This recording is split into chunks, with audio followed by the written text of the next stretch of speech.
さあ、始まりました。那須館長のムービームービング。今回の内容は、第1回の動画で、木村拓哉、米津玄師、あいみょんが、この君たちはどう生きるかに関わってくるというお話をしたんですけども、なんと、そこに、菅田将暉も参加するという情報をキャッチしましたので、それにおまけ情報を加えてお話ししていく第3回になっております。この番組は、ムービーがムービングしていくということで、映画が動き出す瞬間を皆さんにプレゼントしたいという番組になっております。早速ですね、お話ししていきたいと思うんですけども、菅田将暉登場説についてですね、2023年の6月28日に行われた米津玄師さんのライブ、米津玄師2023ツアー空想にてですね、鈴木敏夫と宮崎駿のお祝いのお花があったということが確認できたんですね。これによって第1回の動画でお話しした米津玄師さんが参加されるという噂だったんですけども、この線ね、かなり濃厚なものになってきました。それに加えてですよ、2023年の2月14日のバレンタインデーに行われた菅田将暉ライブツアークワイエットジャーニー in 日本武道館にてですね、こちらにも鈴木敏夫と宮崎駿からのお祝いの花があったということが確認ができたんですね。このことから、どうやら菅田将暉もこの君たちはどう生きるかに関わっているんじゃないかということになってるんです。2019年の7月15日に放送された菅田将暉のオールナイトニッポンにて、つい最近風の谷のナウシカを初めて見たという菅田将暉さん。最近ジブリデビューをした菅田将暉さんなんですけども、菅田将暉さんと米津玄師さんは結構仲良しなんですね。ファンの中ではかなり人気の高い灰色と青っていう曲を一緒に作ったりとかしてます。そんな二人がこの君たちはどう生きるかに関わってくるということはどういう風に関わってくるのかということを今回お話ししていきたいというわけなんですね。先にお話ししてしまうと、主人公の声は木村拓哉、主題歌の作詞作曲はあいみょん、それを歌うのが菅田将暉、そしてこのポスターの詐欺男、この鳥の声を演じるのが米津玄師さんであると僕は予想しているわけです。まず主人公の木村拓哉さんのお話からしたいんですけども、第1回の動画でお話しした通り、木村拓哉さんに関してはもう完璧な証拠が出ているので、出演するっていうのはもう確実だと思うんですけども、宮崎駿の自伝的な役割も果たしているハウルの動く城の主人公ハウルを演じているという実績がありますよね。そしてこの今回の君たちはどう生きるかは企画当初自伝の予定だったんですよ。そして木村拓哉さんが脇役を演じるというのは僕は見たことがないので、おそらくこの主役の声は木村拓哉で間違いないだろうと僕は見ているんですね。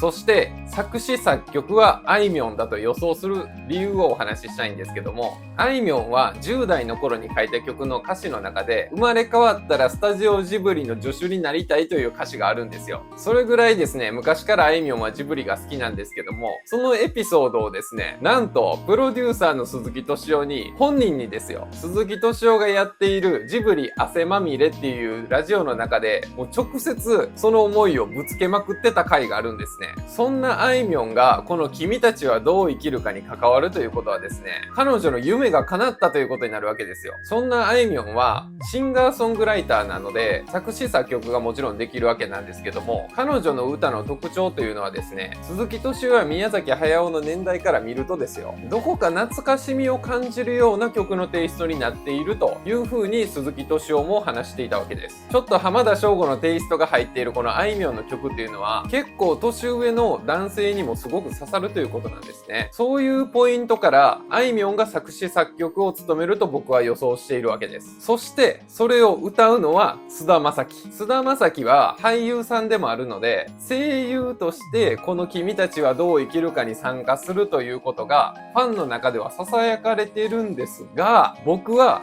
主題歌を歌うのが菅田将暉だと予想しています。なぜ作詞作曲のあいみょん、歌うのが菅田将暉という風に主題歌を2人に分けて予想しているのかと言いますと、これまた2022年のですね、鈴木敏夫がやっているジブリ汗まみれというラジオの中で曲が完成したという回があるんですね。その曲はですね、内容とかそういうことは鈴木敏夫は言わなかったんですけども、一つは宮崎駿がそれを聞いて泣いてしまったという証言をしているということ。そして2つ目は、作っている人と歌っている人が別にいてるということがそこから分かったんです。ということから考えて、今回のこの君たちはどう生きるかという映画は、企画当初は自伝だったので、宮崎駿のすごく個人的な内容が入った映画になることは間違いないと思っているんですね。だとすれば、女性ボーカルではなくて、男性ボーカルの方がこの映画にフィットすると思うんですよ。そして、あいみょんと菅田将暉も一緒に曲を作っているという実績がありまして、あいみょんの作るどこか懐かしみを感じるような曲調で表現力が豊かな菅田将暉が歌ったその歌を聴いた時に宮崎駿は涙してしまったんじゃないかというのが僕の予想なんですね。そこでポスターのこの鳥の詐欺男というキャラクター、このキャラクターを米津玄師さんが声優をすると僕は予想しているわけです。世の中のジブリファンの方は菅田将暉が歌って米津玄師さんが作詞作曲をしているという説をね言っているんですけども、これはですよ、灰色と青という先ほど申し上げたファンの人気がものすごく高い曲があるわけですよ。そんなかなり人気の高いこの菅田将暉×米津玄師という組み合わせをですね、そのまま今回も採用してくるということは今までのジブリの傾向から見てあんまりないとは思うんですよ。そしてなぜそう思うのかというのをですね、もう一つ申し上げると、第5回の僕の動画でこの君たちはどう生きるかのポスターに書いてある詐欺男をもっとさらに深掘りしていくということをやっていくんですけども、そのねイメージと米津玄師さんの喋り方とか喋っている時の雰囲気、それがねこの詐欺男のポスターのこのビジュアルとものすごくマッチしていると僕は思うんですね。今まででいくと風立ちぬの時に主人公堀越二郎の声をぴったりなイメージだからという理由で庵野秀明さんを声優に起用するということをやったジブリはですね、声優嫌いですごく知られているんですけども、そういった意味で作品に登場するキャラクターのイメージというのとその人の声がぴったりくるかどうかというところを一番最優先に声優をチョイスしてくるという傾向があるわけです。その声優に選ばれる人が俳優だったり歌手だったり、もうそこはね関係ないんですよね。そのキャラクターのイメージにその声を務める人がぴったりくるか、もうそれだけでまさかの庵野監督が堀越二郎の声に選ばれるぐらいですから、そういうキャスティングの仕方をする会社だと思ってください。というところから考えて総合すると、米津玄師さんがこのポスターの詐欺男の声を務めるんじゃないかということに至ったわけですね。そこから考えて米津玄師さんが声優として登場するなら、菅田将暉さんは歌を歌うのではないかというのが僕の予想になっているわけです。以上がですね、この菅田将暉登場説というのを加えた上で、各メンバーがどういう風にキャスティングされているのかという僕の予想をまとめてお話ししました。続いてですね、この君たちはどう生きるか、全く話は変わるんですけど、全編手書きでフレーム数を増やしたということが分かったんです。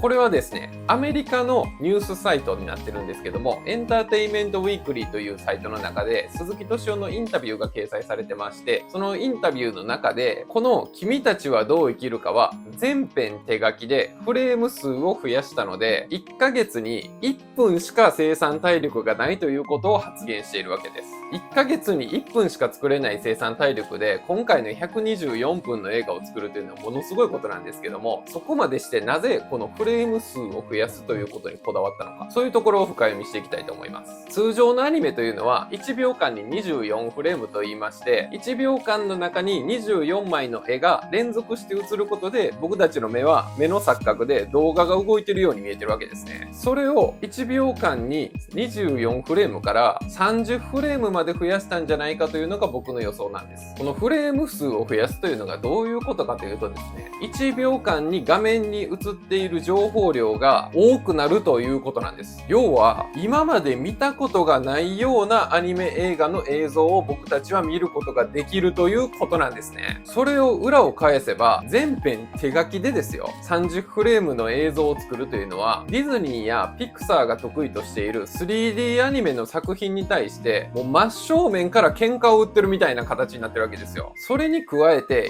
1日本当に数時間しか、わずかな時間しか体を動かすことができない宮崎駿がですよ、そんなやり方で2時間超えの映画を作るというのはもう狂気の沙汰なんですよ。ここから期待できることはフレーム数を増やして1秒あたりの情報量が多い映像が見れるということなので、アクションシーンにすっごく力を入れている可能性が高いということがわかるんです。第1回の動画でお話ししたんですけども、今回の君たちはどう生きるかの作画監督を務めるのは本田武史さんという方で、この方はエヴァンゲリオンの新劇場版シリーズを作画監督したりとか、伝説のアニメーターと言われている今聡さんの作画監督も務めているものすごいベテランのアニメーターなんですね。そんな本田武史さんが自分の実力の 100% 以上を出して宮崎駿から支持される無理難題と思われるような絵をですね、全て受け切っていったという鈴木敏夫の発言があるので、これはアクションシーンにものすごくそこが生きているということが期待できるわけです。ということから7月14日に君たちはどう生きるか公開されたら、このアクションシーンに注目して見ていただければと思います。そしてここから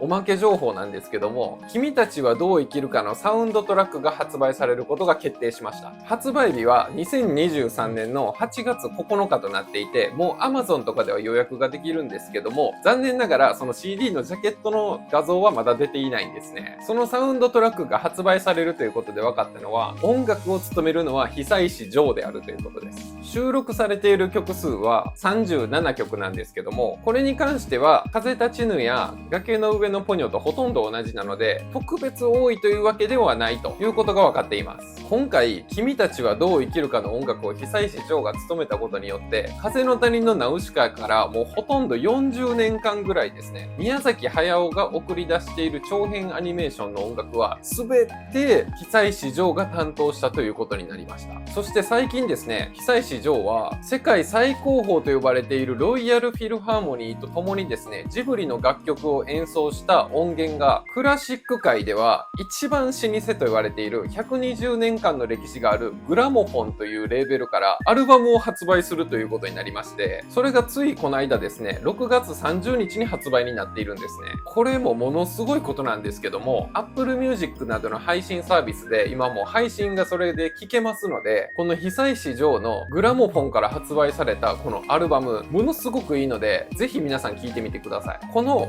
グラモフォンっていうのがあんまりピンとこないかもしれないんですけど、このグラモフォンからアルバムが出るというのは世界最高ランクのクラシックのアーティストであるということが認められたということにもなるわけです。そんな世界のクラシック界の巨匠たちのところに名前を連ねたこの久石譲がですよ、君たちはどう生きるかでどんな音楽を聴かせてくれるのかというのがもう楽しみなんですね。なのでフレーム数が増えてアクションシーンも要注目なんですけども、この久石譲の音楽にも注目して君たちはどう生きるかを見ていただきたいなと思います。そして最後にお話ししたいのが、君たちはどう生きるかの絵コンテが完了して完成が近づいてきたタイミングで、宮崎駿がなんと新しい仕事を始めているという証言があります。これがですね、今年5月14日に配信されたスタジオジブリの鈴木敏夫と文藝春秋の新谷学さんという方が対談している文藝春秋が出している動画があるんですね。これにですね、一月だけ僕お金を課金して動画の全編を見たんですけども、その中でですね、鈴木敏夫が宮崎駿がもう君たちはどう生きるかが完成に近づいてきた頃にもう次の仕事を始めちゃってるということと、今はもうその話しか彼はしないということを証言しているわけです。風立ちぬが公開された直後に行われた宮崎駿の引退会見、皆さん覚えてらっしゃいますか？テレビでは一部しか放送しなかったんですけども、あれは全部見ると2時間以上の引退会見になってるんです。そんな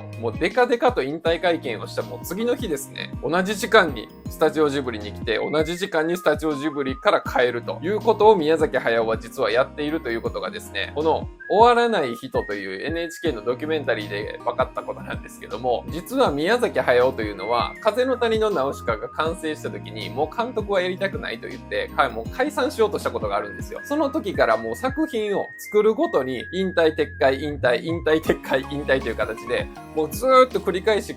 ですね、引退を撤回してきた男なんですよ。その度にですね、ナウシカの時はもう解散すると思ってたんですけども、いろいろ大人の事情がありまして、これ次回の話にも出てくるんですけど、ラピュタを作らざるを得なくなったと。ラピュタが完成したらまた引退したくなってくると、もうそれの繰り返しの監督さんなんですね。そんなことをもう40年近く続けてる宮崎駿はですね、もう引退すると言ってももう誰もねね、狼少年みたいになってまともに受け取ってくれる人がいなくなってですね、その風立ちぬの時の引退会見も2時間以上あったのに、その中継をですね、スタジオジブリの中で社員がみんなで見てまして、もう大爆笑しているというシーンが、この終わらない人というドキュメンタリーにこっちも出てくるんですけども、宮崎駿という監督はもうまさにね、終わらない人なんですよ。なので、多分ですね、この君たちはどう生きるかが引退作だと僕思ってたんですけど、どうやらそうもならないということで、宮崎駿は手塚治虫のようにですね、その人生を終えるその瞬間までずーっと仕事をする人なんじゃないかというふうに思えて最近来ましたよという話で今回終わりたいと思うんですね。終わりになんですけど、今回第3回ということで追加情報をお話ししてきたんですけども、これは第1回の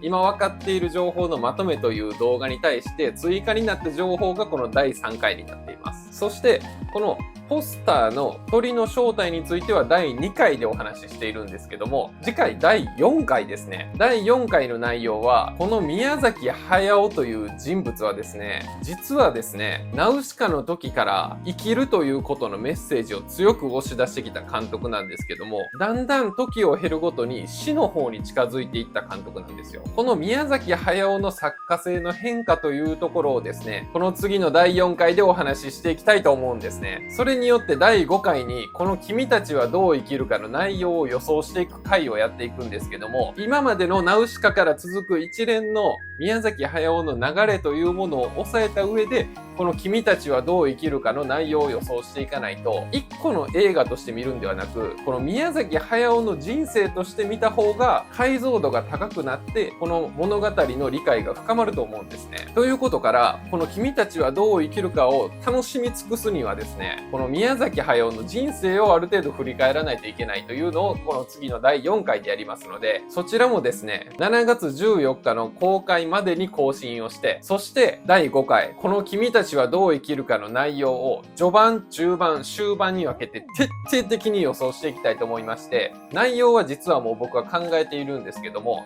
もうめちゃくちゃ精度の高い、本当にその通りになるっていう自信持って思えるぐらいですね、ものすごい内容予想になっております。そのものすごい内容予想はですね、第1回、第2回、第3回、第4回の動画をですね、予備知識として入れていただかないと、この君たちはどう生きるかの内容予想だけ見ても何を言ってるのかわからないということになりますので、できればですね、見ていない回がある方はですね、ぜひそちらを見ていただいて、第5回までお付き合いいただければと思いますので、そちらをまで見ていただけると、この君たちはどう生きるかをもう楽しみ尽くすことができると思いますので、ぜひよろしくお願いします。ということで、君たちはどう生きるか楽しみだという方は、ぜひ高評価ボタンとチャンネル登録をよろしくお願いいたします。それでは皆さんご来場ありがとうございました。